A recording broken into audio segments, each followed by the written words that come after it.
thank you all for joining us on this call, where we would be teaching you how to make use of LinkedIn to secure opportunities. My name is Akirin Oleroluwa. I just finished my mechanical engineering degree from Covenant University, and I started this project. Before I go deep into what the project is all about, I would like to appreciate everyone for, in response to the turnout of events from the last scheduled date. Thank you all for your patience and your understanding. Really appreciate it. Okay, so now I'll be sharing a video which would summarize the whole project, the essence of this whole project, and what we are trying to achieve, and what this whole project is all about.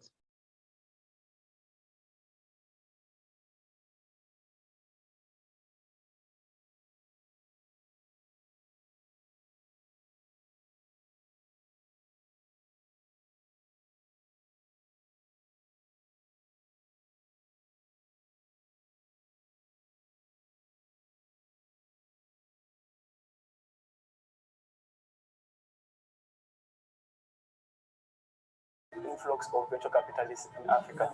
It's quite clear that the route to developing this continent is by increasing the number of entrepreneurs. Who is an entrepreneur? An entrepreneur is someone who makes use of available resources to create value through innovation, in turn making wealth. We believe that entrepreneurship cannot be taught, but can only be inspired, as we are all products of influence. At One Accord, we are dedicated to inspire the entrepreneurial mindsets of African youth, as we encourage them on their journey to creating lasting value. Hence, we increase economic empowerment.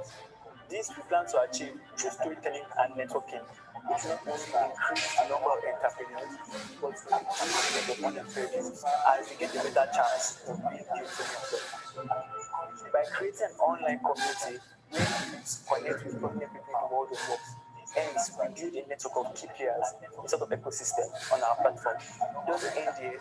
We go the extra mile by creating an idea validation bootcamp where youths can bring their ideas as we provide them with knowledge and connect their ideas with existing technology to better sell the solution. We believe with this we'll be able to reduce unemployment and aid the development of Africa as a whole. Thank you. StepUp is one of the expressions of One Accord, which is the mother company, and our aim is to reduce unemployment in Africa. We believe LinkedIn is like an international conference, and after every conference, there's always this networking session where you have to network with people for future business transactions and the likes. So what we are doing with this training is to give you the best first impression so that you can network with other people. And I advise that you drop your LinkedIn details in the comment section and let everybody network with each other, even in comment section. While you can drop your questions, as we'll be taking questions also, drop all your all questions that have been bothering you concerning the platform LinkedIn. And I believe that this will be a great time. Thank you very much. Now I'll be introducing the speakers.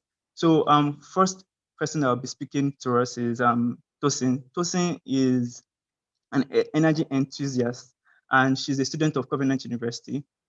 And she has been very active on LinkedIn, and she has been producing good content and helping people to maximize the use of LinkedIn as a student, even without necessarily getting a job.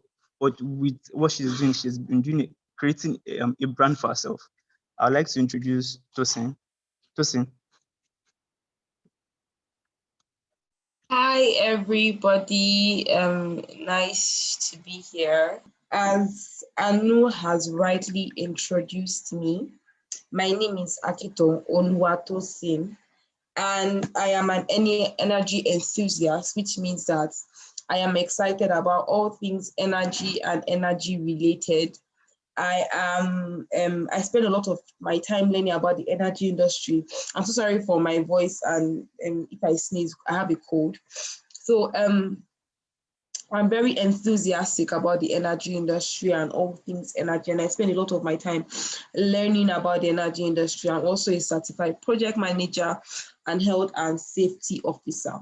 I advocate for energy resources because energy is actually my passion, and I hold several leadership positions across several strata. And what is so surprising is that I am a student.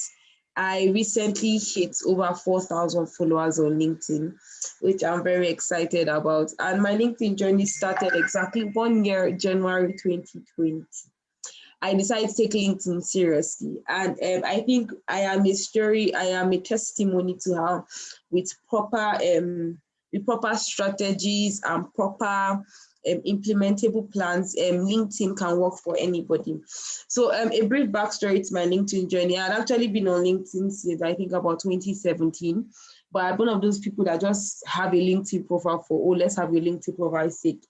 So in December of 2019 or November of 2019, I started taking my journey to looking for an internship placement very seriously. And at that time, I realized that I didn't have any, connections. I didn't know anybody. I didn't know who to talk to about getting serious with LinkedIn, about just getting a job, how to even start with. I had information, and most people that were in my school, in a level above me, were giving me advice of how I should take LinkedIn seriously and how, get a LinkedIn account. And I said I had a LinkedIn account, like, use it. So I came on LinkedIn and I started researching, and I'm like, how do I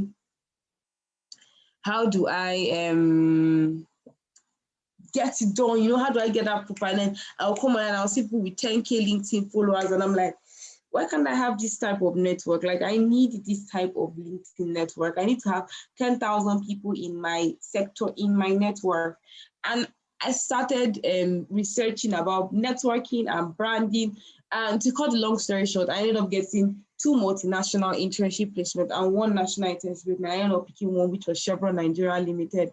I didn't exactly get it from LinkedIn, but I did actually. Somebody gave me the link to apply from LinkedIn, and I was able to apply for several other countries, and I ended up getting 3 placements, which I really did enjoy, and I chose Chevron. So I did my 6 months internship in Chevron, and I have gotten several other job opportunities from LinkedIn. Most of my job opportunities on my LinkedIn profile are from LinkedIn. So I think I would like to share my screen because I enjoy talking about LinkedIn and speaking through my profile, so I will be sharing my screen. And okay, so I really do, Anu, can we confirm that we can all see my screen?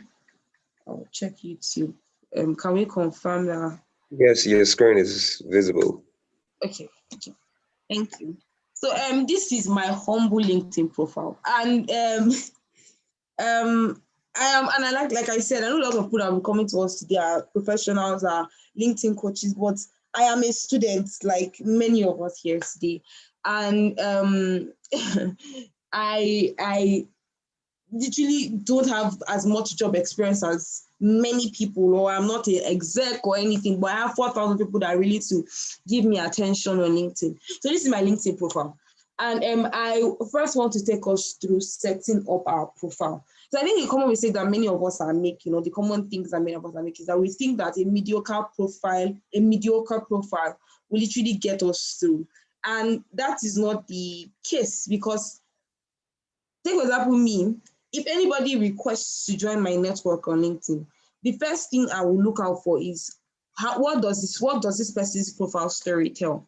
So what is the story behind your profile? So anybody that sees my profile and sees all my work experience and sees everything I have done knows that I am very passionate about STEM, and the girl in STEM knows that I'm passionate about the energy industry and all things energy related. I also knows that I'm very passionate about people and passionate about energy or all things energy. I'm an energy enthusiast, and I hope to one day be an energy engineer. I would like to say that you define your story, and you are the one that defines what you want to be, what you want to be like, or what you want to be known about on LinkedIn. You are the one that dictates who you are on LinkedIn.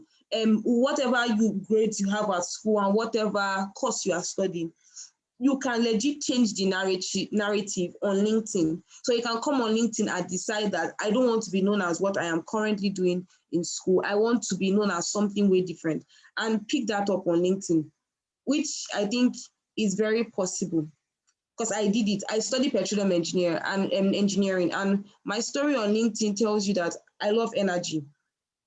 My story on LinkedIn tells you I love energy.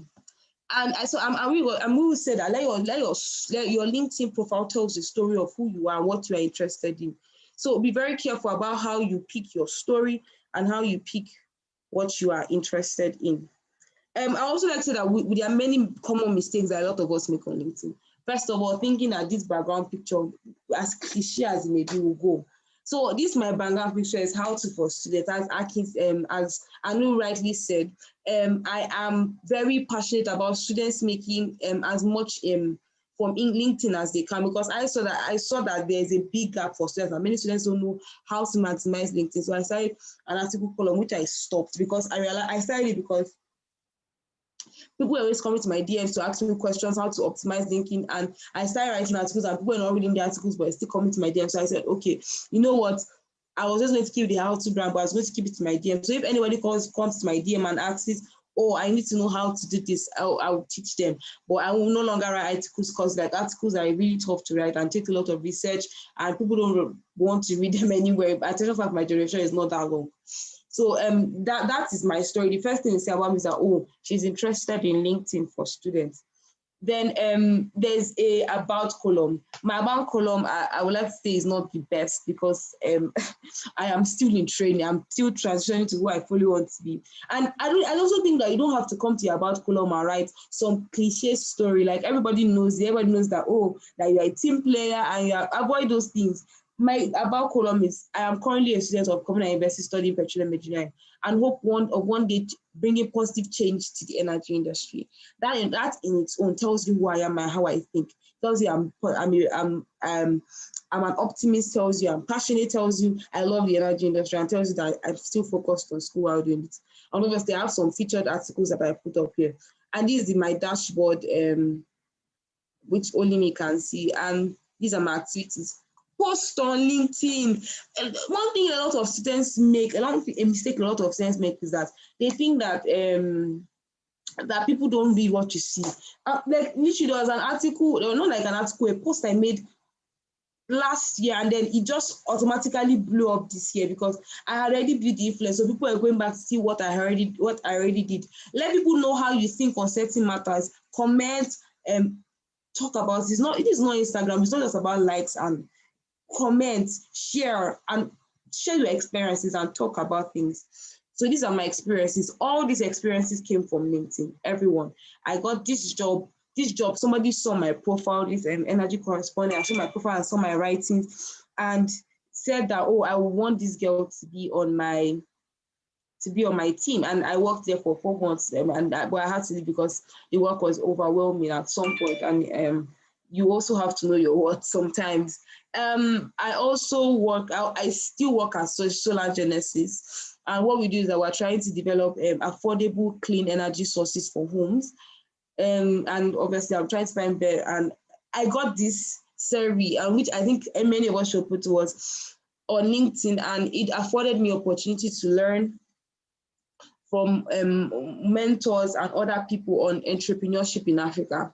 And I also got this on LinkedIn. So there are so many opportunities for students on LinkedIn, so many opportunities, so many fellowships, so many jobs, so many business programs on LinkedIn. So I would go to my talking points for today. I just wanted to show us my profile and use that to explain things a bit. So quickly to my talking points. I won't be speaking for very long because I have a cold and it's very difficult to talk right now. Okay, so I already talked about setting up our profile. I'm going to talk about the power of networking. So when I was applying for internships, that was when I learned that not all internship positions are advertised. Like not all job positions in general are advertised. Statistics show that only 20% of job positions are advertised. So whether you're a student that just finished and looking for a graduate internship, or you are in school looking for an undergraduate internship, a lot of those internship positions are not always advertised. we always say this man, no man thing. It's not like that, it's network. I only bring somebody that I have seen can do the work. People don't want to bring in just anybody into their team. And there are some job positions that are too sensitive to open up to everybody because anybody can lie about anything to finish your position. So there are people that are secretly looking out for you. And LinkedIn is a place to show who you are beyond your CV.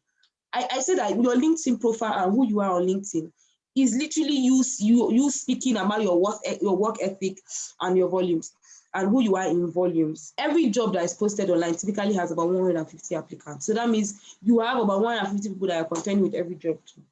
Then 60 to 80% of jobs are found through personal contacts or networking. So 60 to 80% of jobs are found through personal contact. So if somebody has a new job that they need for you as an internship, I'll focus more on internship because I want to speak to the student side of things, and you're looking for an undergraduate internship in that company. There are so many companies that you don't even know exist. Like there was a company that I got an internship for when I was looking for internship. I didn't even know they exist. I went to their office and they literally sent me my application. They sent me an invite. I didn't even apply. They sent me an invite through my LinkedIn profile, sent me their phone number and told me to come in on that date.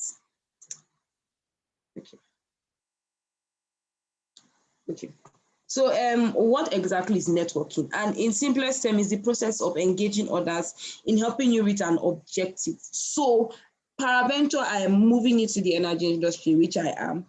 Me networking means me talking to similar people in the energy industry and trying to learn, trying to build a relationship with them, professional relationship, because like I always say, LinkedIn is not a friendship site. We can make friends from LinkedIn, but the idea or the objective of LinkedIn is not to make friends. There are three words that we should look at when we talk about network, and that is the process. Network is something that doesn't happen casually, it doesn't happen overnight. There's a process you have to build it. There is engaging. You have to find something that catches the other person's attention. You probably want to talk to a CEO, or you want to talk to a CEO, or you want to talk to an event manager or a manager of the company, basically. That will mean engaging this person's attention. That means you have to bring something valuable to the table, because if I'm giving you my time, I have to know that my time is not getting wasted. Then an objective.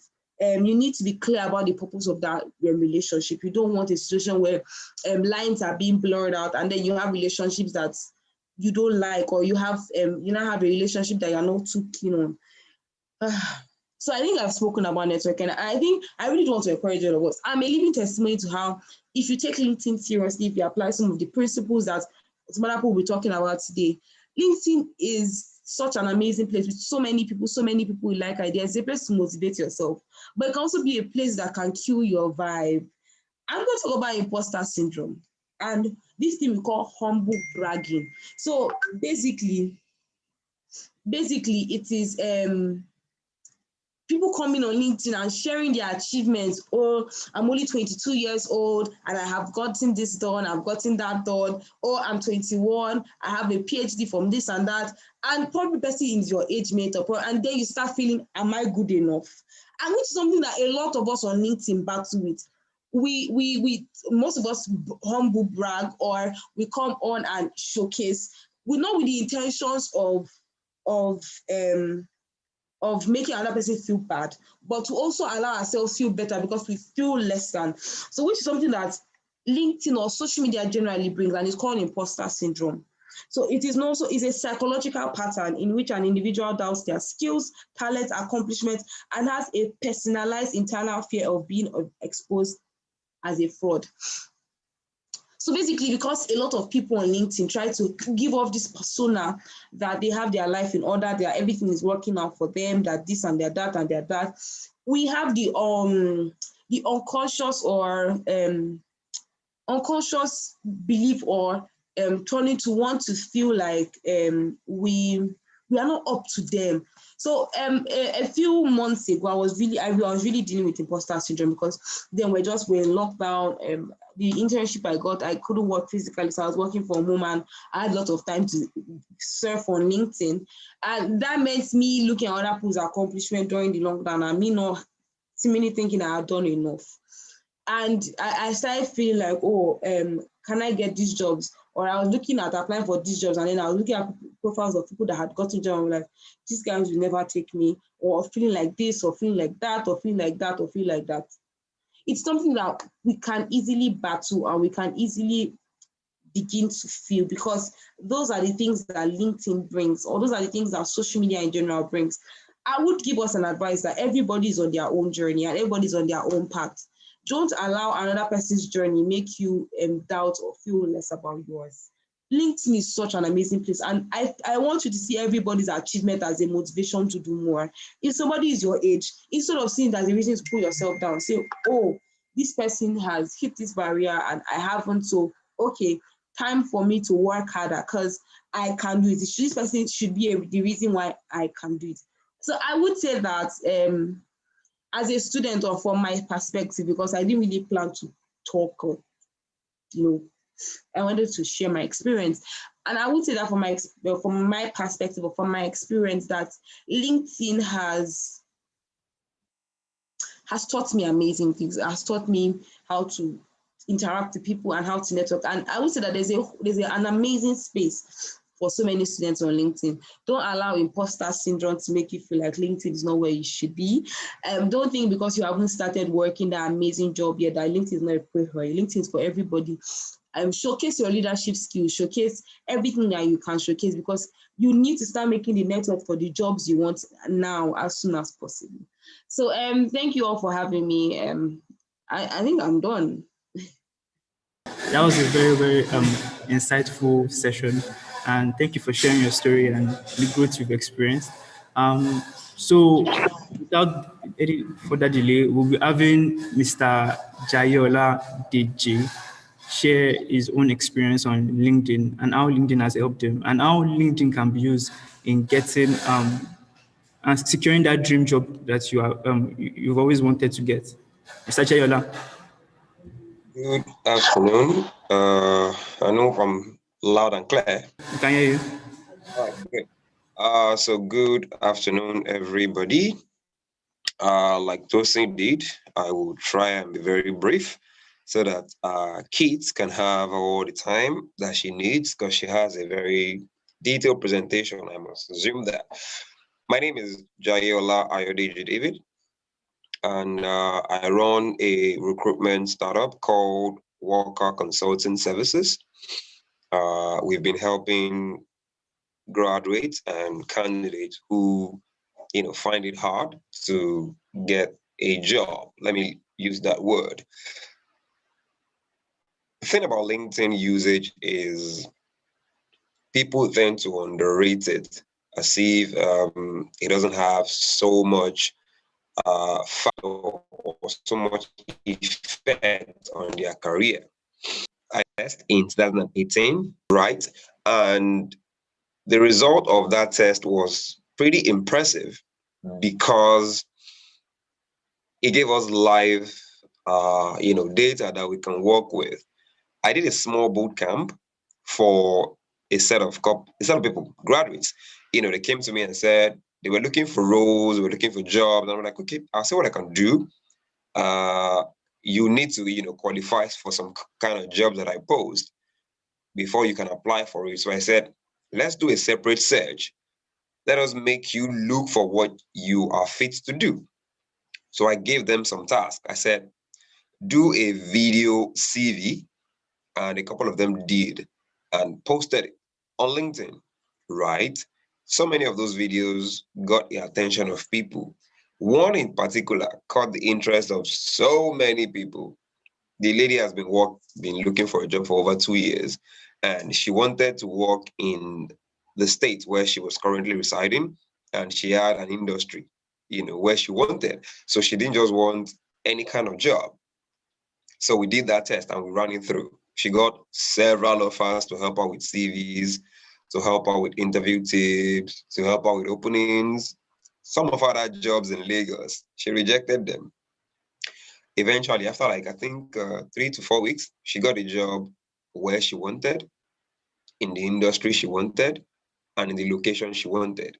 Now, this just shows you that there is a bigger impact that LinkedIn will have on your career as a graduate or as somebody looking to change jobs than other social media. Of course, it can go viral on Twitter, Instagram, and everybody is, throwing you left and right and center, and it's fun. But you get the opportunities on Twitter. So one more.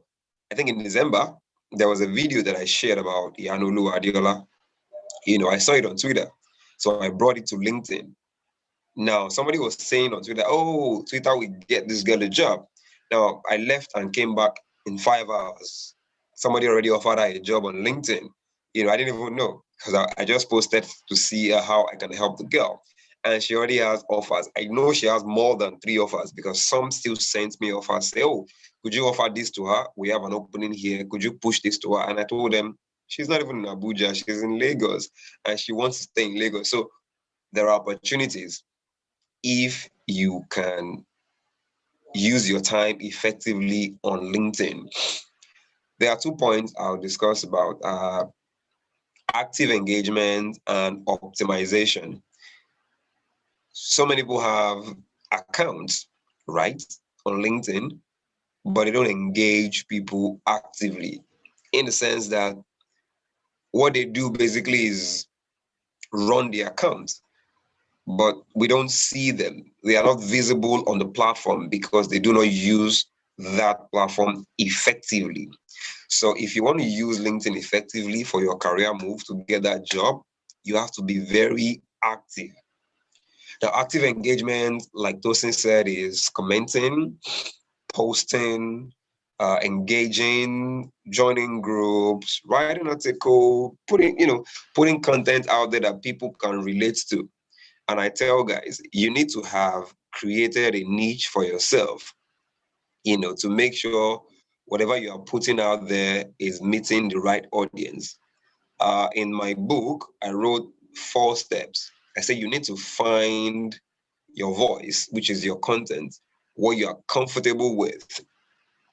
There are some things you will call me today and say, oh, come and speak about. I wouldn't even need to write so much down. I will speak for like an hour or 2 because it's there. Those kind of things that you are comfortable with, you can put out content without having to do so much work. There's always work to be done, but you wouldn't need to do so much because it's a comfortable spot, right? If it's music, that's your spot. If it's career, that's your spot. If it's food, if it's tech, if it's, data analysis, everybody has a spot that they are very comfortable.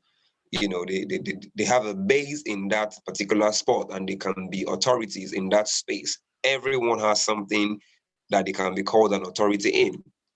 That is the voice you need to be able to excel on LinkedIn, to be able to use LinkedIn to the most effective point, right? The way the algorithm is built, when you consistently talk about a particular topic, whenever that topic is being, pushed, you are going to show up. Whenever people are looking for discussion around that topic, you will show up. You see, I got several calls in. I think 2019 was that year that I really, really maximized the use of my LinkedIn. I got several offers from people, even though I wasn't looking. They kept on offering. They say, oh, do you want to join our team? We are doing this. So I took up a lot of consulting roles, a lot of gigs, on LinkedIn because I was in everybody's face to a point where someone said, that LinkedIn guy. So when they see my photo on an event, because I was on a lot of events, I was speaking and, doing a lot of virtual sessions, doing trainings and all. They say, oh, that LinkedIn guy. Because I had a post that had gone viral like a few months before all the training and they kept on coming back. So you see, LinkedIn has a way of returning that favor when you are actively engaging people. Now, I said you find your voice. That's your content. Your voice or your content will lead you to your audience. Your audience are the people that keeps coming back to you every time you post. At the beginning, you might post and not get so much engagement from people because they don't really know you. Mm-hmm.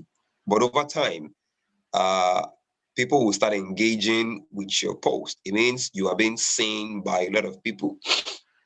I see that Tosin was excited or is excited that she's at 4,000, which is a laudable thing to do. Active ones at that, because I see Tosin's post regularly. You see, I tell people to also do that. Increase your connections, right? That is your audience. You have to find a way to increase. LinkedIn is a networking platform. I meet you, you meet me, we interact, we have common interest, we discuss, we do phone calls, we get interviews, we get business gigs, we get contracts, we start a business, we have partners, we find them on LinkedIn. I'm a recruiter, I head recruitment in my firm, and I look for candidates. I post jobs on LinkedIn and they come to me. This is because I've built the audience over time. I can't share my profile. If you check, you see I'm at 48,000 plus, thereabouts. When I was writing my book last year, I was around 30,000. It kept on increasing. This is me being active from, say, 2019, and that's the amount of growth that has happened in that space. People follow, I connect to ensure that I can reach a wider audience. It's important that you can reach a lot more people, right? I've met investors on LinkedIn, I've met employers, I've met people that have given jobs, I've met friends. People have become a part of my world, a part of my work because of the usage of the platform. So you find your audience because your voice is something they can relate to. It's like a preacher or a speaker. If you're talking about something that people can relate to, they try to listen to you at that point, and then they go after that particular speaking event, they go and look for more content that you have put out there so they can fully understand and fully take in what you are trying to pass on, which is very key. Stick to your message and your audience will find you. Now, when you get your audience, right, what you need to now do is maximize that point, which is how you will be found, which is how the goal that you set in mind when you join the platform will become a reality. So for a fresh graduate, or for some, okay, so there was a woman I met at a speaking event I went for. So she told the audience to listen to me because she saw on the flyer that I was going to talk about LinkedIn Optimize. She said, listen to this man, because whatever he would tell you, I have done it and it worked perfectly, right? She was looking to switch jobs at some point, high level job, multinational. I think it was for one of these United Nations parastatals. And she became very active on LinkedIn, followed the right set of people, and started putting out projects that she's done, content about skill sets. You see, talking about your skill sets, talking about your abilities, talking about your area of strength on LinkedIn is a way to attract the right set of people. People don't understand. It's not bragging. It's you upselling yourself. LinkedIn is a pitching platform. People pitch themselves on a daily basis, right? And they get found by people who are interested in the kind of skill set that they have, or in the abilities that they portray, or in the services that they offer. You see, when you do that, I don't even call it humble bragging. It's not even bragging. It's just you telling the world that this is what you can do, and whoever can pay for your services will find you. It's a marketplace. See, a networking site, a marketplace, a pitching platform. LinkedIn is so many things to so many people. Brands have, used my firm for some marketing gig that they wanted to do because I pitched it to them. I told them, okay, we have this reach. We can get you this amount of reach. We have done it before. I personally have struck 1 million views on more than one occasion. I'm like, okay, well, we can do that. If your product is something that people can actually relate to, we can push it and get people to sign up for you. So you see, they come to you because there's value to be added. So at the end of the day, the instrumental thing or the key thing is value addition. What are you bringing to the table as a person? See, voice found, audience found, influence maximized, value added. After you do all those things, results will come. And results can come in several forms. If you're a business, you get more clients. If you do services, you get more patronage. If you are a candidate, you get offers, right? If you're an employer, you get the right candidate. You see, I can reach out. So whenever they will come through and they will send right applicants to me. It's something that has happened over and over and over again. It's not a one-off. And this is because it has been tested over time. I have ensured that I use the platform optimally. So a few things people need to consider. Your profile picture, very key. I'm going to ask somebody right now on LinkedIn, I'll share it with you guys, about how many times you've seen people's profile picture and then you accepted their request because of the profile picture. You don't know the person, but you saw a very good profile picture. Beautiful picture, great background, quiet, professional. You like the idea of what that portrays, and then you accept that request just because of that. That is part of the optimization I'm talking about. I said active engagement and optimization, and I've discussed active engagement. I'm briefly going to talk about optimization. Your headlines, your headline is right there. It is that thing I see first when I check your profile. If you check mine, you will see product manager, recruitment, and marketing expert. That's what I do. And that is what you will find. I just tell you straight in 3 to 4 words exactly what I do. And then you can go through my profile in totality and then see everything I've said. Then that takes me to the profile itself, that brief summary about you. Write something very,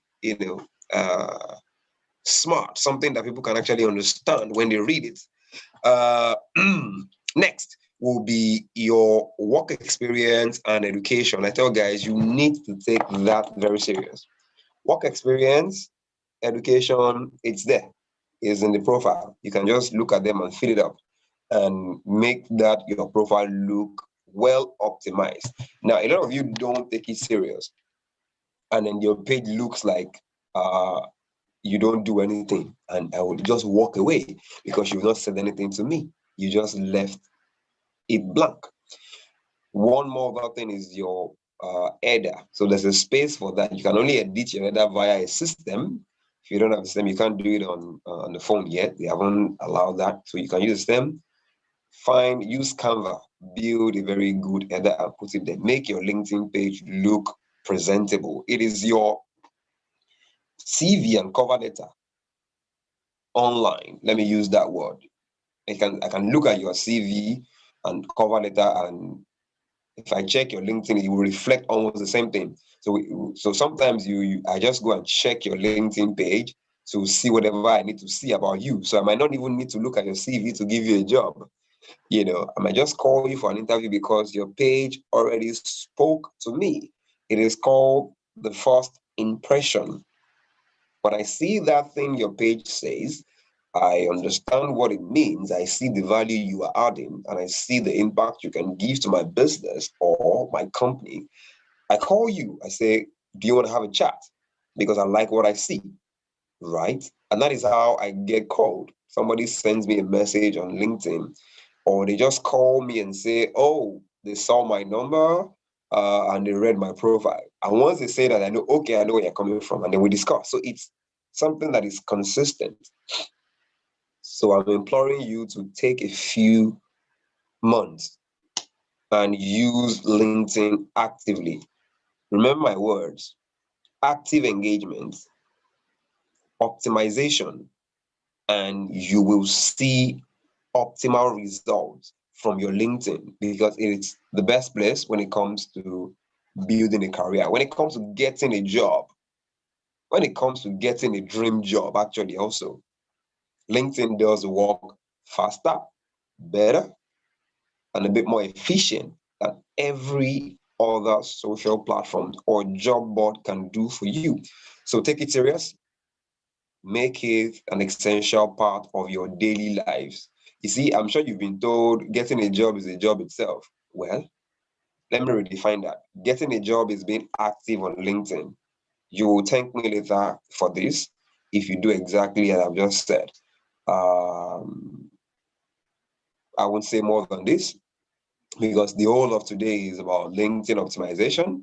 So I will let Kate Hoffman do justice to the remaining part of it, because she has a lot in store. So I don't want to let all the cat out of the bag before then. So I'll just rest at this point and say thank you to StepUp community for putting this together.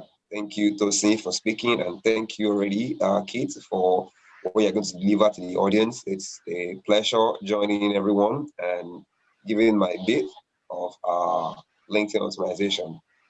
Anu, over to you. Thank you very much, Mr. J. Thank you for that wonderful breakdown and for sharing your experience of how LinkedIn has assisted many people in getting their dream jobs. So, without delaying any further, we'll be going to the LinkedIn optimization workshop, and afterwards, we're having the Q&A session. So, Kit, over to you. Thank you so much for that introduction. I am super, super excited to be sharing this all with you today. So without further ado, I will just switch over to the presentation and we can get started on how to optimize your LinkedIn profile and harness the power of LinkedIn.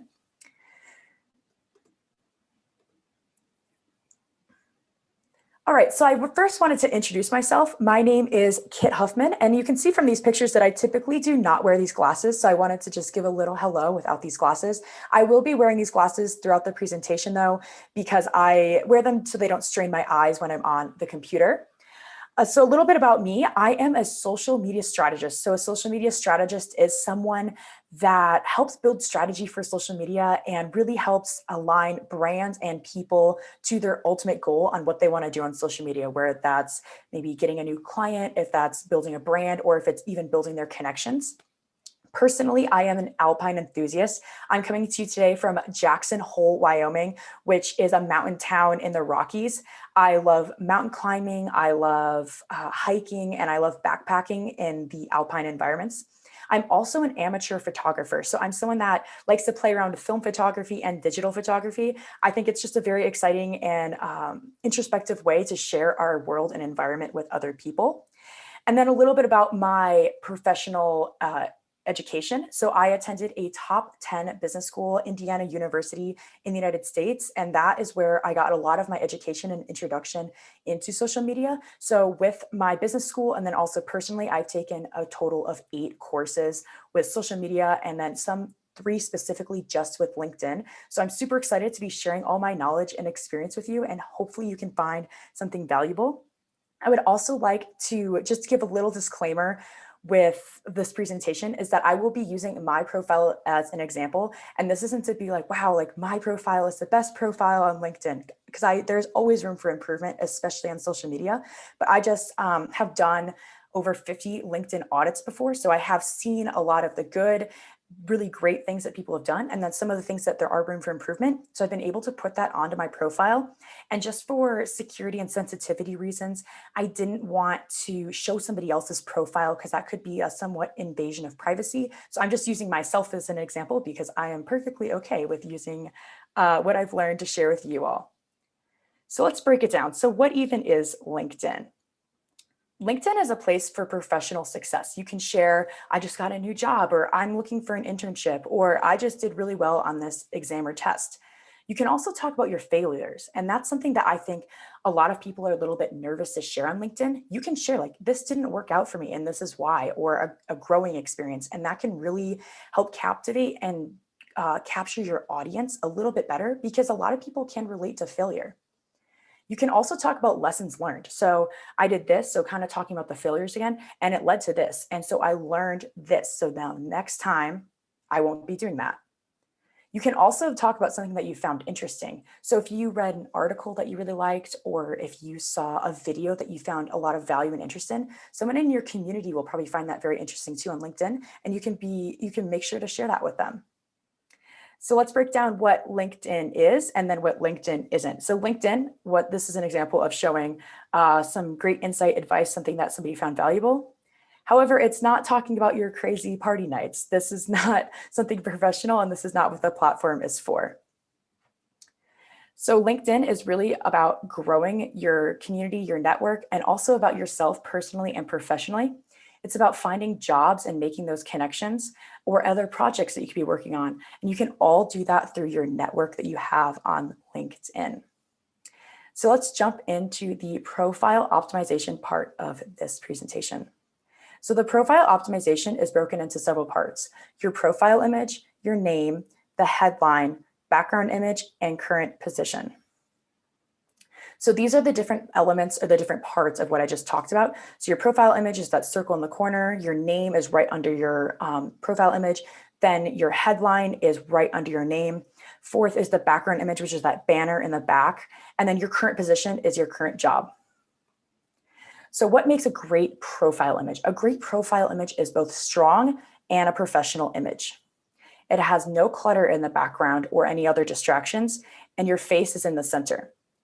So something that makes a strong and professional profile image, it wouldn't be, so this first one on the left side, while it is a good image, I'm wearing sunglasses, and that can have a little bit of a disconnect between you and your audience because there is blocking. People want to see your eyes. They want to be able to connect. And because there is that inherent disconnect on social media, you want to make sure that your profile image is as inviting as it can be. The one on the right, while it's a really great image too, it shows that I'm outside. It shows that I'm in exploring the alpine, which is something that I like to do. However, it's not very professional. If I was a professional mountain guide, this would be a very appropriate image. However, I'm a social media strategist, so this doesn't really work for what I'm trying to achieve on LinkedIn. There's also no clutter or distractions in the background. So something that could be clutter or distractions would be lighting. So the first one on the left, well, this is a great image. My face is right there. There's some weird lighting kind of going on. You can see the lights in the background from the city. And then on my face, there's a few shadows. So that can be a little bit distracting from really getting to see my face and getting to know me. Similarly, on the right image, you can see a hand is on my shoulder, and that takes your attention from my face to the hand initially. And then also the background, there's some kind of things going on in the background, so you're not as giving that attention to me, as well as the shadows on the face again. And then the face in the center. So the left image is my actual current profile image on my LinkedIn. However, I just shifted it over so you could see what it looks like if it's not centered. Your brain just kind of starts to think, oh, like something's a little like not right there. Like it doesn't look right. I want it to be centered. And your brain is wanting to center it. Because as humans, we like things to be aligned. We like things to be in a little box and squared. And so when things aren't, we're subconsciously thinking like, oh, like if it was just moved over. And so it's distracting you from really getting into looking at my profile, getting to know me and building connections there. And then moving over to the last image on the right side. This is a really great image of me too, hiking in the mountains. However, it's really far away. So you want to make sure that your profile image is kind of up around your chest area, getting your shoulders and then coming up. If it's too far away, you can't really get to know the person because they're just so far back. And now you might be thinking, how do I take a professional headshot at home? Like we don't always have access to a professional that can just come and be our paparazzi for the day. So you can easily do a professional headshot with your phone camera. You want to make sure that you have a nice background. So something that's plain and simple or just distraction free. And then you want to consider what you're wearing. So you want to make sure that you're not wearing a word shirt. So something that where the words would be cut off on top, or something that'd be just a really distracting pattern or kind of cliche, or not cliche, clashing, that I'll rephrase that.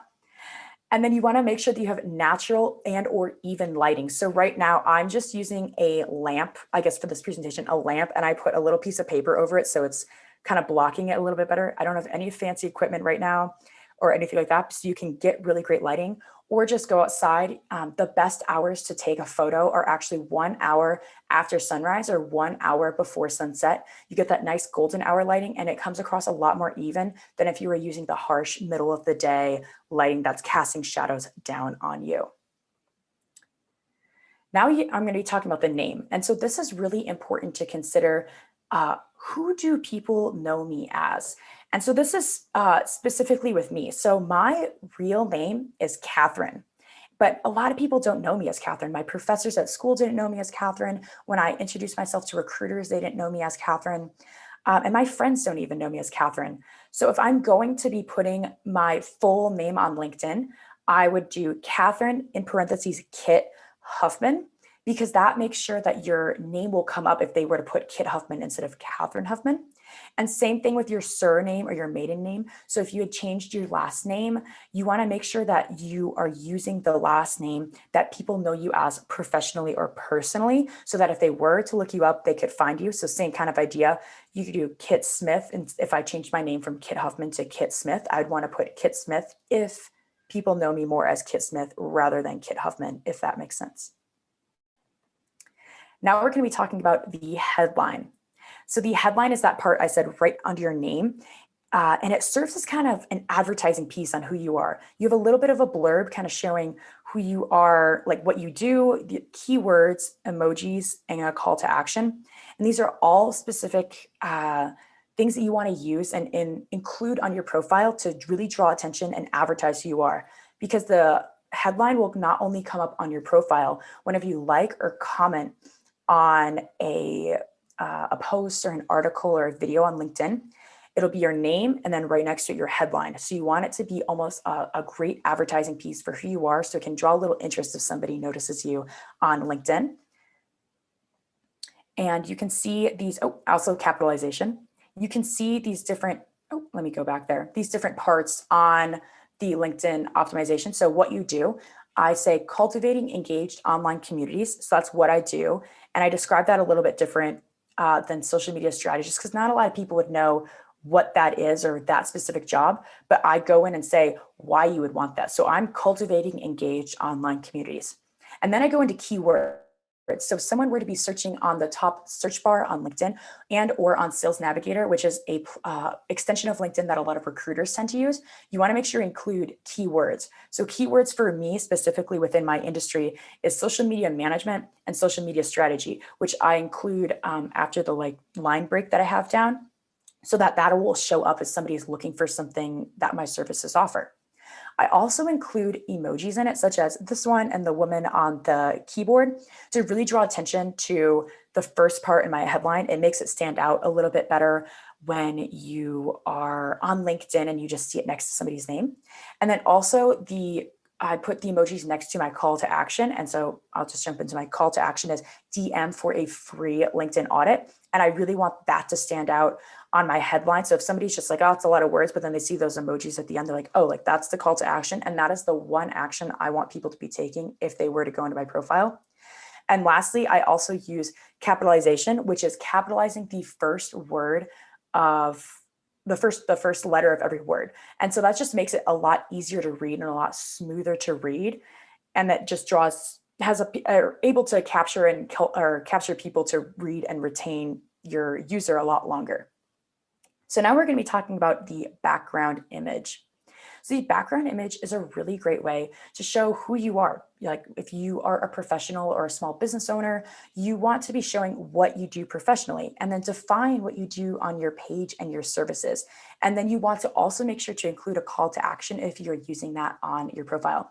So for example, professionally, I said LinkedIn community, daily social media tips and tricks. And then defining the page is they can expect to see daily social media tips and tricks. And then lastly, the call to action is DM for a free LinkedIn audit. So once again, that's the same call to action that I used in my headline. And you want to make sure that you are using the same call to action throughout your entire profile at the same time. You can make sure you can go back and change it if you would like, but you want to make sure at the same time you just have that one action that you want somebody to take if they come on your profile. But maybe that you're not a professional, you're not someone that is looking to have professional services you're selling online, or you're not someone that is in a startup or small business and you're just trying to look for another job. So these are some other options that you can use for your background image, such as showing an activity. So something that you really like to do. So this is a picture of when I was skiing and I just snapped that picture, or a skill that you have. So this is a picture of, of my photography skills, you could say, and a place that you've been. So this is in Grand Teton National Park, which is really close to my home here in Jackson, Wyoming. And all of these serve as a way that you could have a conversation starter, so that if somebody does come on your page and they're like, messaging you, I really like what you do. Also, I see that you ski, or I see that you've been to Grand Teton National Park, or that's a really great photo. Where is that? Or are you into photography? And it can kind of start to build a conversation and get to know so the recruiter or somebody else can get to know you a little bit better, and that you can start a more organic conversation with that person rather than just having it be strictly professional. Now I'm going to talk about the current position. So this is my current position. I own my own small business. So I just have Kit Huffman LLC, and that just is shown up in the top or right-hand corner of your profile. And you want to make sure that it's just up to date. So if you switch jobs, or if you move jobs or taking time off from a job, you want to make sure that that is updated. And you can do that by going all the way to the bottom of your profile and just making sure that the dates that you're working for that company are reflected accurately. So then it'll show up on your profile as like if you're currently working at that job or not. And you just want to make sure that you're doing that so it's the most up to date, so that if somebody were to reach out, they know kind of what you're currently up to.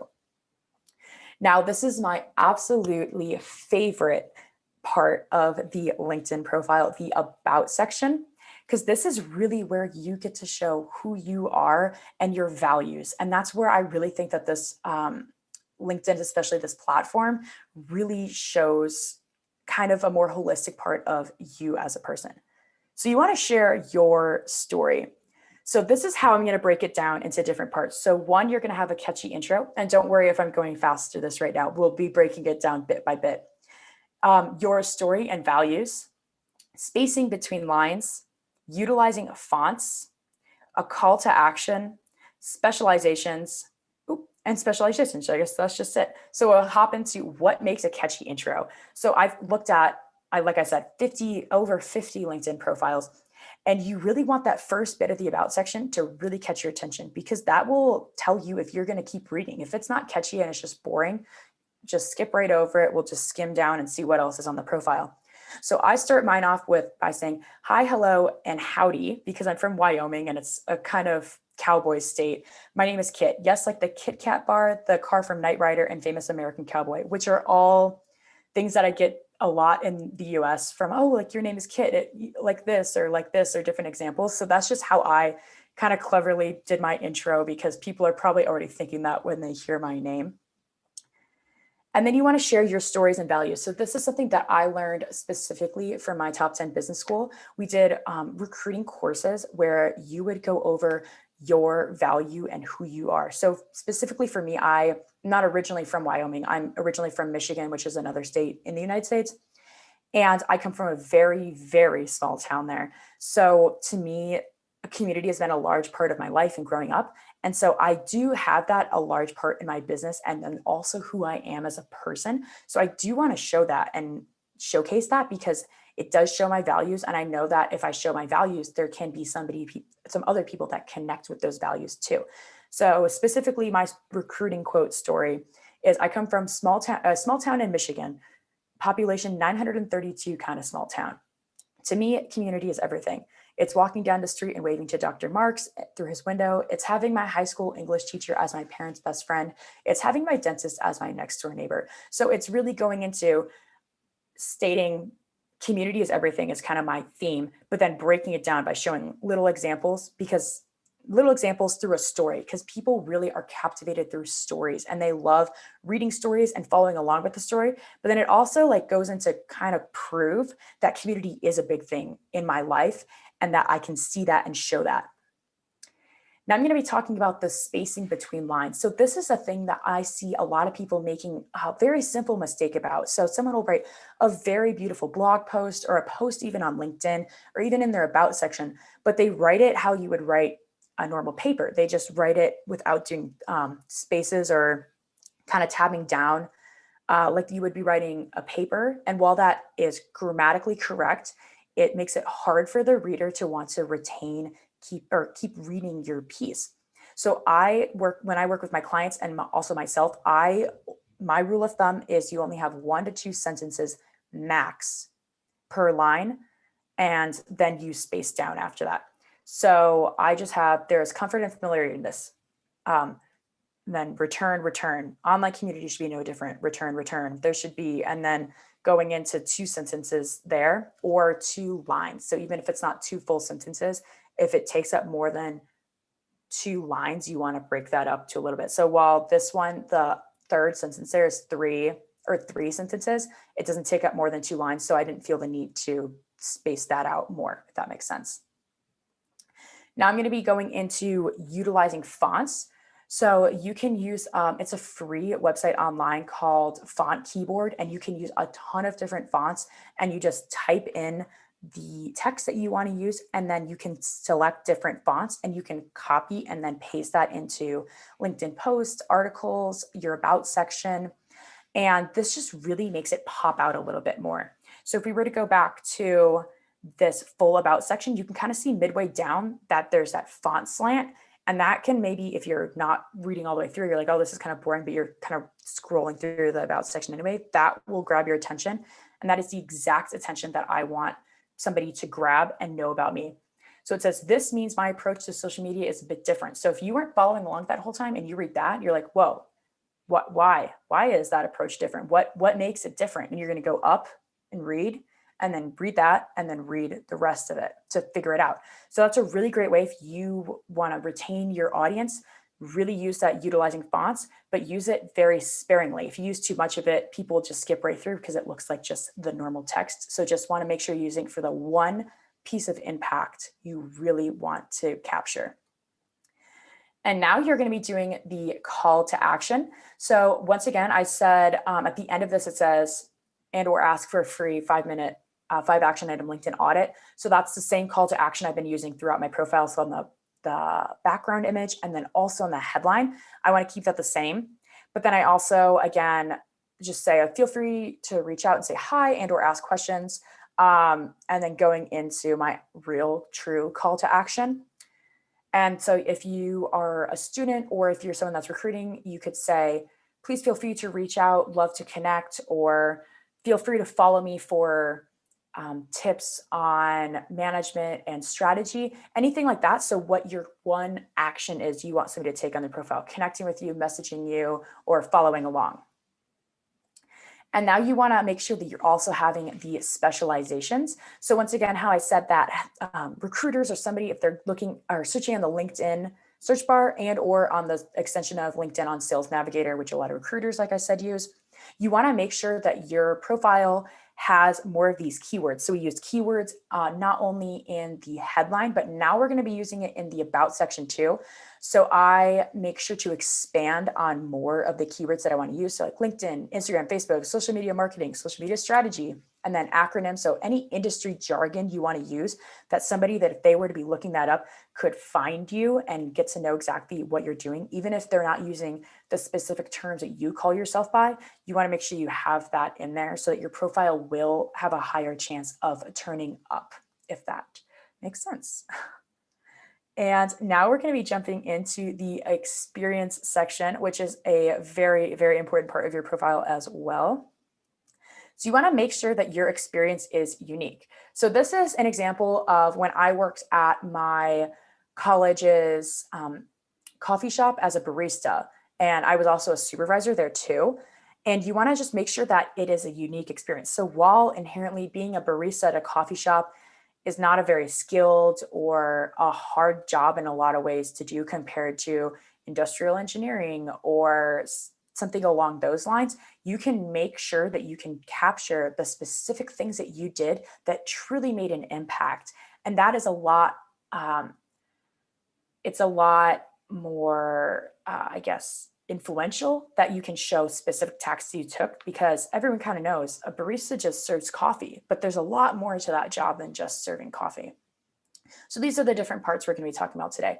Your position, the definition of the company, or like the little heading about the company, and then your action, your bullet point action items. So first I'm going to be talking about the position. So you want to make it a relevant title. So for example, my true title for that job was student supervisor, and I was just supervising the students on the shift. And I didn't want to put in student supervisor. So while this is, I guess, incorrect in some ways, it is correct because I was a supervisor. And so that if somebody is looking on my profile and they just want to know, does this person have relevant skills to what I'm looking for? If I'm looking for a new manager, a new supervisor, do they have it? And if you were to put in student supervisor or student helper, it might be a little confusing because my tasks were a supervisor's tasks, but they just at my job called it something different. So to make it the most clear and most relevant to what I want to be doing, I just took off the student part and just put supervisor. And that is not wrong by any means. It's not lying. It's not cheating. It's making it the most relevant to what you want to do and making it easier for everyone to understand where your skills are at with your job. And that's what I'm saying. It's okay to change the title with all of that. Now we're going to be moving into the definition kind of the company. So if you're not familiar with the company Coffee Bean and Tea Leaf, a lot of people are not, you can go in and you want to write a 1 to 2 sentence kind of summary about who they are and what they're serving. So you want to go into the what, where, why, and how. So my, I guess, experience summary is Southern California-based coffee and tea company providing guests with signature custom-made drinks. Coffee Bean and Tea Leaf seeks to provide quality products in a fast-paced environment. So the what is a Southern coffee and tea company. Where is Southern California based? Why is they seek to provide quality products in a fast-paced environment? And how is they're providing guests with signature custom-made drinks? Now we're going to be going into the action bullet points, which is my favorite part. This is something I learned in my business school and has really helped me. I put this, use this strategy on my resume as well and on LinkedIn. So you want to make sure that you have, and starting it with an action verb and something that is actionable, that is more than just helped or cleaned or assisted, something that is very actionable and very driven. So maintain, report, and brought. Those are very direct actions that were taken. And then you want to make sure that it's in the past or present tense. So this first one, I wrote it as maintain stable and fun work environment. So it's currently happening. So I'm currently doing this. Report, so something that I'm currently doing, and then brought, which is in the past tense. And you want to be specific on your numbers too. So these are all specific examples. So like I said, you don't have to say, oh, I was a barista, so I made coffee drinks for people and I cleaned the concepts. You want to say specific events that happen. So as a supervisor, I maintain stable and fun work environments for the 4 employees, so specific number, and nearly 400 guests per shift. And you want to make sure that you're getting into the specifics of the number so that if somebody were to come on your profile, specifically a recruiter, they can kind of know what responsibilities you've already had and at what scale. So that it shows that I was a supervisor for 4 employees. So that means that I've had experience working and directing 4 employees already. And then I'm also maintaining a very big environment with a lot of customers. So nearly 400 guests per shift is about 100 guests an hour. And that's a huge number. So to know that my experience is I can not only manage 4 employees, but I can also manage those 4 employees working with 100 guests an hour. That shows a lot more than just maintain stable and fun work environment, because that just doesn't show exactly what you're capable of. And then you want to have, once again, those unique attributes. So a unique attribute as a supervisor is just making sure everyone shows up on time, making sure things are clean. But then I go in and say brought 2 personal, so again, the specific numbers, and 3 employees, so another specific number, ideas to upper management to implement within the concept. So that's a specific story or thing that I brought forward. And that was how it shows that I have specific unique attributes just beyond the normal supervisor tasks that you would assume that I would be doing as a barista. Now we're going to be moving into the skills and endorsements and recommendations, which is another very, very important part. So this is the skills and endorsements part. It's towards the bottom of your LinkedIn profile. And you want to make sure that you're showing it shows just the first 3. So you want to make sure that those first 3 are relevant skills. So for me specifically, because I work in social media strategy, and then also team leadership, and then innovative management, because I want that all to be kind of brought into my business, and that's relevant to what I'm doing as a business owner as well. And then you want to make sure that you're asking people for endorsements. So while you can have those those skills on there, you want to ask people for endorsements. So that can be, we'll get into that, I guess, in the next part. And then you also want to make sure that you're rotating them out. So as you get more endorsements, you want to make sure that if some have a lot more than others, you want to make sure you rotate them out. So you can choose which ones are on your profile, and then you can make sure that those other skills are getting the same kind of attention and endorsements. And then there's also you can see on the left-hand side here, you can say, it says take skill quiz. And LinkedIn has a really great feature where you can actually test your own skills and then show and have proof that you know what you're talking about. And they have it with about over 100 different tests you can take, such as Adobe products or Google products or other specific skills. So you can really show that you do know what you're talking about if you were to say that with your skills that you currently have, and you get a little certificate saying that you passed that test and that you do have those skills indeed. So this is just a fake kind of recommendation that I had. And you, again, with the skill, the endorsements, and then also the recommendations, you can get those from old bosses or managers. You can get them from your classmates. You can get them from professors or clients if you're working as a small business. And these recommendations are really great to have because it has social proof that you do know what you're talking about from real people. And this really goes to show and like give that extra little boost of confidence that you know what you're talking about, that there's people that do trust you, and that they can maybe reach out to somebody if they have different questions.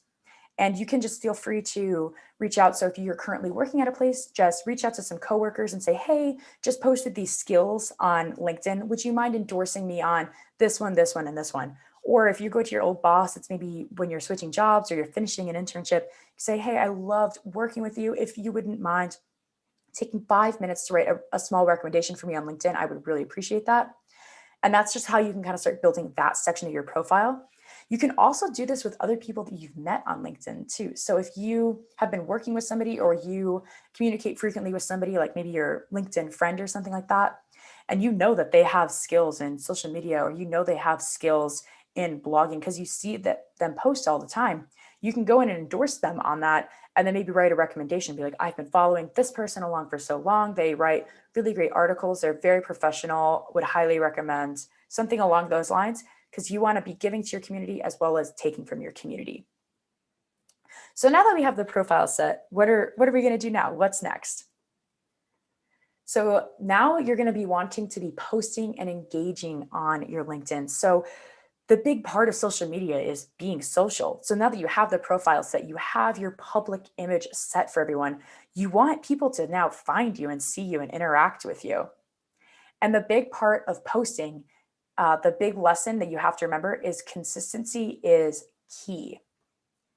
So that would mean whatever that you can do to post on LinkedIn and be active consistently. So it's easy right now to be like, oh, I'm so excited about LinkedIn, I'm going to be posting every day. But if you're thinking, okay, a month from now, am I going to be able to post every day? Is that a responsibility I want to have to be posting every day? So maybe that's not. So maybe you're like, okay, I really like LinkedIn, I want to engage. I'm going to be on here, let's say 3 to 5 times a week. And that's a really still consistent number to keep.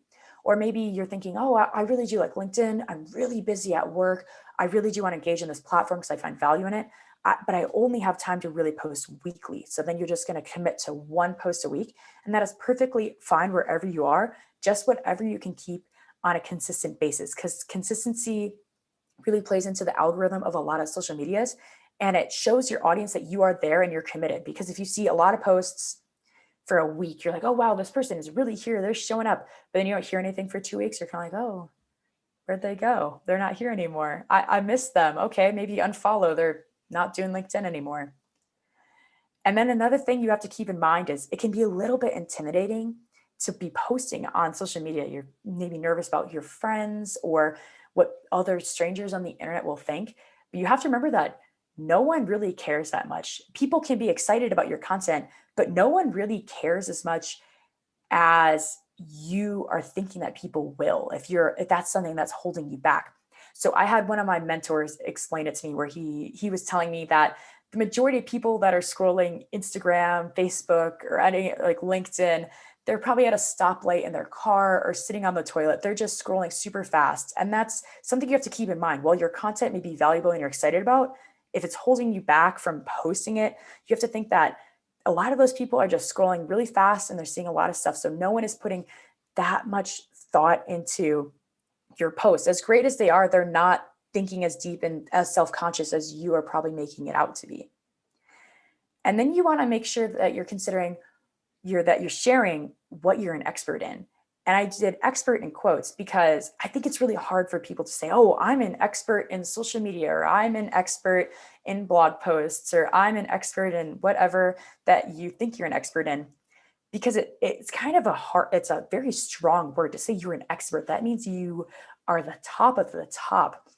And it doesn't really matter if you are the top of the top. It just has to be, do I have skills that are slightly above somebody else? So for me, when I think I probably am not the best social media person out there, but I know I have years of experience with social media.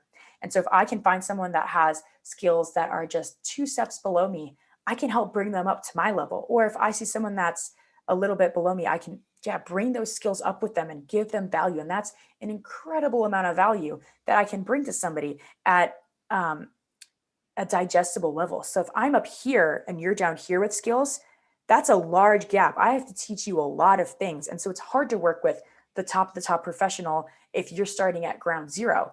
But if you are a level 2 kind of step up there professional, there's not that big gap that you have to fill. And you can really help pull those people up and get them into it and working with them a lot better and a lot more effectively, where it's not overwhelming for both people. And then you also want to consider when you are posting consistently, you found what you're an expert in, and you are interacting. You have to make sure that you're interacting, I guess is what I'm trying to say. If you just put things out there, you can't expect to get anything back if you don't put out there too. So you want to make sure that you are engaging. And so what does engagement truly look like? It looks like giving other people likes or reactions to their posts if you found it interesting or exciting or insightful. You want to make sure that you're writing comments. So if you found something like, wow, I truly connected with that, that was really, really great. You want to make sure that you are writing a comment, expressing your opinion, or giving any other feedback that somebody else might find valuable. And then you want to make sure that you're then sharing that with other people. So if you're like, wow, that was a really great post, I am going to share this with this person. They would absolutely love it. They love this kind of stuff. I know that they'll find great value in that too. And that is really just giving back to your community so that your community can get a little more familiar with you. And then in turn, maybe they're trying to get more familiar with you. So they are going to be working to get to know you a bit better as well. And then you also want to make sure that you are networking. So networking is a big part of LinkedIn, like we've already talked about today. So make sure that you're reaching out to people, you're looking at people within your industry. You want to be able to get to know people and build that community even bigger so that your voice and what you're sharing on LinkedIn can be heard and shared by more and more. So you want to make sure that you are connecting with people every day. If you see a post that somebody likes and they're not a connection with you, send them a nice note, be like, I love this post you did, would love to invite you into my network, something along those lines. And so that concludes my formal presentation on LinkedIn optimization. If you have any questions, I will be now moving over to the YouTube panel and see if there's any questions there. Panelists, if you have any questions, I would be happy to take those too and help you out. Thank you very much, Kate. Thank you very much. That was a very, very insightful session. So we have some questions here. So the first question is, goes thus: people say we shouldn't make LinkedIn another Facebook, but how can we represent or express ourselves, especially with funny videos, etc., on the platform without causing trouble? You mean posting videos on LinkedIn without causing trouble, kind of like Yeah. Facebook, how it has a lot of videos? Yeah, that's a good question. I think that there's an incredible amount of opportunity for videos on LinkedIn because there's not that much currently posted on it. So if you're going to post a video, it will be seen by a lot of people, especially in your network and or other people outside of your network. However, you want to make sure that it is a really great video that you're posting, something that will have value and add value to your community. So that's or LinkedIn, like I kind of said before, is not a place where you're sharing crazy party stories or things that are funny. You can share, so memes would maybe not be the appropriate place for LinkedIn if it's not work related or if it's inappropriate in any way. But if you're sharing a video of you talking about an experience you had or a lesson you learned, or if it's maybe just showing a recap of a video, or if you found a TED Talk, something along those lines, and you want to share that, this would be an absolutely appropriate place to share that. Okay, cool. Mm-hmm. So next question says, how do you start a conversation? And I would like the other panelists to also put their own input also, whatever, if they have anything to add. Mm-hmm. Yeah, so starting conversations can be very hard with people, especially if you don't know somebody. Like cold messaging can be a little bit different or intimidating to do. So you want to make sure that you are approaching it in a way that's genuine and reflecting on who you are. So whenever I reach out to somebody, I've already looked at their profile and have seen like, oh, I like what they're doing, or this person seems really interesting, I want to follow along. And I'll write that in a note, be like, hi, whatever their name is, I came across your profile, and I usually tell them how I found it, if I saw it from my feed or if I have been searched for like a social media strategist. I guess, for example, in their profile happened to pop up, be like, I found your name by searching social media strategist, and then I went on your profile. I really like what you're doing. I'm actually looking to expand my network, and I'd love to have you be a part of that. And then I'll just end it with Kit. And then if they accept, be like, really great to have you a part of here. Let me know if you need anything, kind of like that. And that's a great way to kind of open it up and get to know people, but keep it very lighthearted, I guess, at first, so you have opportunity to grow from there. It also Tosin, do you have anything to say in answering the question? Okay, so I'm going to be very honest. Most times talking to people can be very difficult, because especially if you're talking to somebody that you really respect, or somebody that you've always admired, talking to someone you've always liked, can be very difficult. So one advice I would give is that you need to understand that people's times are valuable. So if you're going to talk to somebody, you have to understand that this person is going to take out time to read your message. Is my message worth their time? Does my message have a storyline? Am I just trying to interact? Because you cannot be emailing a director of a company and saying, hey, it doesn't go, because that person has a lot. Like, what are you hearing? Make sure that your message is very concise, has a point, has a message, has an idea, but let the person see what you want from your message and have a value for people's time. So yeah. That's really great to add in there. Thank you for that. I have another question in here. It says, is it a must to put the green notification on the profile picture when looking for a job? And so there's, in the US at least, on the corner on your profile picture, it'll say open to connections, or open to connect, or looking for a job. And that's a really great way to signal to people that you are open to connections or looking for a job, because it will show up on your profile. So whenever you interact, like, comment on something, that will show up. I don't think it's necessary to put it on there, but if you are really actively searching and you want to find an opportunity right away, I would by all means put that in there, because it shows right away you are looking for it. So it's very clear to anyone that comes across your profile that that is what you're looking for. And then I also had a follow-up question that says, should I add a note when sending a connection request? And absolutely, all the time, I would recommend adding a personalized note when sending a connection request, because this is very important, because there's a lot of bots out there, or people that are just trying to connect with as many people as they can, as quick as they can. And it comes off as very ingenuine. But when you spend the time to stop and send a personalized note, people can tell. People can tell if it was a robot that made that and sent that over, or if it's a real person that spent time on their profile and truly wants to connect and get to know them better. So I would definitely recommend doing that to make sure that you are standing out in a positive way when connecting with other people. Another question here, and it says, how do creatives, musical artists, and other creatives utilize LinkedIn? Any suggestions? Yeah, so that's something that I'm not as familiar with, because I'm not professionally a creative, I guess you could say, like a photographer, an artist by my profession, but I have seen on LinkedIn other people using LinkedIn professionally, such as graphic designers or other kind of content creators, and they will publish their art or their work on LinkedIn, and they'll ask for feedback, or they'll talk about the piece a little bit in the comment section, and it will engage with their community in that way. But they also are very active on the other end. So they're very active in the engaging part to get people to their profile. And on their profile, they really do optimize it to make sure that they're driving people. So for example, maybe their call to action is driving people to their website to look at their portfolio, or down at the bottom in their kind of featured section, which is another section that you can play around with and learn on your own. They have pieces of their art that they have, so that if you're scrolling through, you can see their art right away. And so that's a way that they can kind of advertise for themselves on LinkedIn. I also wanted to add to that. I came across a LinkedIn profile for a comedian. I'd like to share my screen so everyone can see. Okay, I'll stop sharing so you can do that. Cool. So, like, the creativity at which he used in expressing himself on LinkedIn is what really amazes me. So this is Rahul Subramanian, And look what he said. I like us to see this.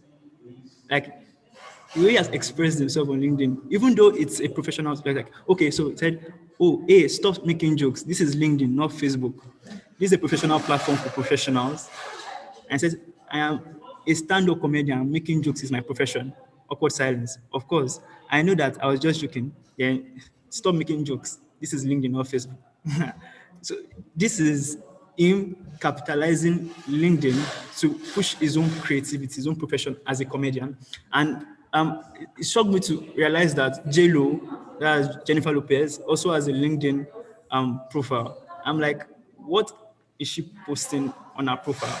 Well, as artists, there is the business side to your creative work. Like people say you're a musician, there's the business side to your art as a musician. And you creatively pushing out this content, the processes that goes into you achieving a video or a music release can be a content you can share on LinkedIn. Do you get? So last question says, okay, let me stop sharing. The last question says, is code messaging okay or not? Yeah, I would absolutely say that cold messaging is okay. That's kind of part of the platform, and it can make it a little bit tricky because it's awkward just to talk to somebody via online messaging that you've never met before. But how are you supposed to meet them or connect with them if you don't know who they are? And so I would recommend before, if you're going into somebody that maybe you've admired or that is really big on LinkedIn, you maybe want to start by engaging with their content, like maybe commenting on a few of their posts and liking a few of their pieces, not all at once so it doesn't look like spam, but kind of throughout organically so that they kind of get to know, maybe have seen you or engaged with you in the comments a little bit. And then after a few touch points of engagement, then go into the connection request and say, I really, really like what you're doing with this, this, and this. Love to connect you or have you a part of my network and grow with you here. Something along those lines. So it's keeping it simple. It shows that you know actually who this person is and you've been following along with them. You can even refer to, I've liked or commented on a few of your posts. I've really enjoyed it. Something so I can kind of refer back to that they actually kind of know who you are, if that makes sense. Cool. Tosin, do you have anything to say on this question? Just to be sure, is it on cold messaging or the person that is a comedian that wants to put something on? You can give your points on both. Okay, so concerning the person that is an artist or in the entertainment industry, I think we have so much capitalized LinkedIn as a career place or strictly for 9 to 5 people, professionals who wear suits. And I think LinkedIn is a place to express your craft, but I also think that the rules of work and office ethic must be maintained. So language that you will not use in a typical work setting or in a meeting, do not use on LinkedIn. And the appearance, the way you will look, the way you will dress in a typical business or work setting, you have to maintain that appearance on LinkedIn. So I see no problem with sharing your craft on LinkedIn as long as you maintain an element of professionalism and you are not using foul language and you are promoting your business in a professional manner. Then concerning code messaging, I think that why not? Anything goes, really. Anything goes. So yeah, that's just all I wanted to add. So I have another question here. So there are people you look up to, there are professionals that high profiled personnel in the world of work that you look up to. So the question says, how can you be persistent in getting these people I'm adding these people to your network without you being a pest? How can you be persistent without being a pest in getting people in your network? I would say, especially with high profile people, a lot of them don't engage on LinkedIn because they do have that big public persona behind them. But make sure that you know that they are still looking at your stuff. They're still reading your stuff. They're still checking it out. If you are an active person that is bringing a lot of value that they might find valuable within their industry, they will be looking at that if they somehow come across it in your profile. Or other people within your network, they're like, oh, like I really like this person. They're up to really great things, but they never engage with my posts. And if they're kind of a higher profile person, they most likely are, but they just don't want to have a lot of those likes or comments tied back to them. So they just are looking and reading, but not engaging. And so it's kind of a bigger step for you as a person that is not sure if they're engaging with your stuff, not sure if this person is even looking at your stuff, to reach out. But I would just make sure to have brief touch points that have no direction. Like you're not trying to get anything out of that conversation other than trying to get to know them. Connecting and genuine connections should truly be your first priority when doing cold messaging or getting to know people just in general. Like you shouldn't be trying to get something out of somebody. So when you reach out to somebody, be like, hey, really liked maybe referring a post that they did or something that you saw their company did, or asking them a specific industry question that maybe they could help you with, just to kind of open that door for conversation. Be like, really been enjoying this, hope your holidays are going well, or have this specific question for you, was wondering if you had the time to answer it. Or you could even, something that I've done with other people too, is I will say, I love to kind of get to know people. You're somebody that really interests me. If you have time in your schedule, I would be really excited about doing a 15-minute networking call. And then because I am positioning myself as a small business and a service provider online, I make sure to add in no BS, no surprise sales call, like really just want to get to know you and connect better and see if they kind of engage with that. And you do want to like kind of put that out there and give the preface, because a lot of people will say, oh, let's connect. And it's a fake sales call that you're on for 15 minutes and it's pretty annoying. So just being very genuine with everything that you're doing is definitely the best way to go with those connections. Okay, Tosin, you have anything to say on how do you become persistent without being a pest? Yeah. So I think the rule is that don't message somebody more times than you want to be messaged. So if you think that for you, when somebody starts texting you 5 times in a day, like for you, that is the limit, don't ever pass that limit. So I think the rule of do unto others what you want others to do to you would really apply. Think of how you, and also put an element of self-respect on yourself. Nobody ever respects somebody that is pleading and begging. So I think just putting the element of putting yourself in a place where you will not be disrespected goes a long way. So I think the line is defined by you and defined by the person you're in a conversation with. But I also think that there is a place of also putting respect, and really you don't need to text someone 3 times in a day. Everybody is busy. I've always said people don't have as much time as you think. So I think there is the place of giving people respect and respecting their time, and also respecting yourself. Oh, that's interesting. So in the comment section, there is a link. I'd like everyone to click on the link. We'd like to get feedback from the community, from those who have participated in this call, and we'd like to get feedback from you on how we can prepare for future webinars, as we believe that this is not just the final one, this is just the medium, and we believe and we are open to have more impactful sessions in the future. So please let everyone click on the link in the comment section and fill the feedback form. Thank you. So as we wrap up, I would like Kit and Tosin to give their final advice, generally life, career building, general advice to our audience.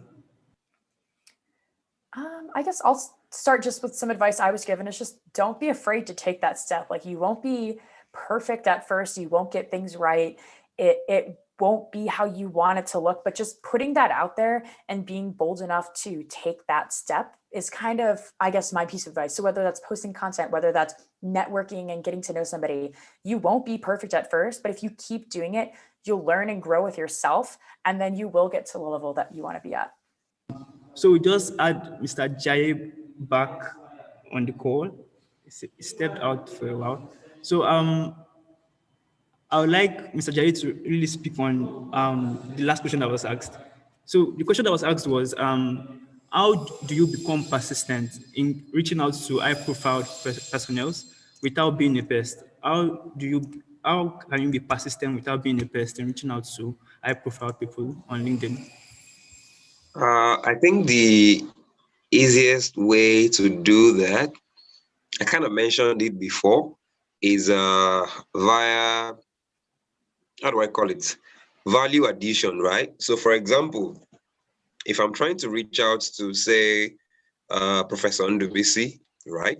Now, I know he does this Techidia Institute. So I'll look at that and see, okay, how can I help him push that to somewhere that might get him some sort of engagement, right? I need his attention. I'm offering him something in return for that.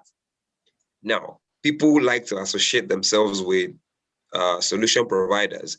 If you have a solution in your hand to something that I'm doing, I'll listen to you more than just the random 100 or 500 people trying to just say hello, hi to me and send me a CV for me to look at. I'll probably just ignore the messages. But if you tell me that, oh, there's this training I'm doing, you have this platform, or you have people that might be interested, could you help with sharing the flyer on my platforms? Or, even if your WhatsApp status or your LinkedIn or something, you're offering me value. I see value, I drift towards value. So if you are a candidate and you want to attract somebody, don't go with the step of taking from them. Go from the angle of trying to help them, give to them. When you give to them, they are obliged to give to you at some point. Now, it's like they now owe you. When you do someone a favor, in their mind, they owe you one. They won't do it immediately, but the day you ask or the day you need it, they will come through for you because you've done something for them, except they are just ungrateful people. But people are not like that. Most guys I met on LinkedIn are ready to do something for you if you are adding value to them. You understand? So the best way to do it is to render a service or to help out, volunteer your time, have something that they want, and in return, you will get their attention. And at that point, you might never need to be asking for it because they will be ready to push you and make you better because you are doing something for them. And they feel if you are doing this for me, it means you are doing it for others. Then you should get the right opportunity and then they will push you. I think that sums it up.